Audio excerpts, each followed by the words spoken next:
Alors, je vais vous donner 3 éléments associés de manière erronée à l'alcool. Premier élément, l'alcool augmente le plaisir et le désir sexuel. Évidemment, c'est faux, parce que lorsqu'on consomme, évidemment, on se sent plus sûr de soi. Autant les hommes que les femmes, on a le sentiment d'être plus performant. En vérité, c'est faux.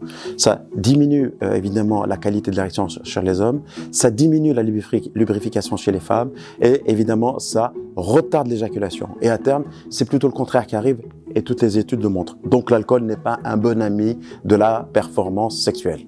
Premier point. Deuxième poncif.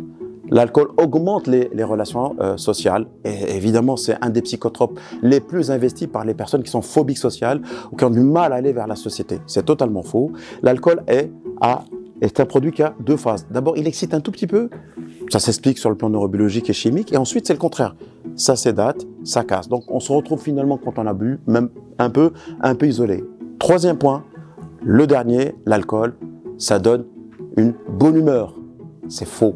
L'alcool, pareil, il vient stimuler un système dans le cerveau, ça dure une excitation éphémère. Donc l'alcool n'est pas un produit pour être joyeux, c'est un produit qui rend malheureux.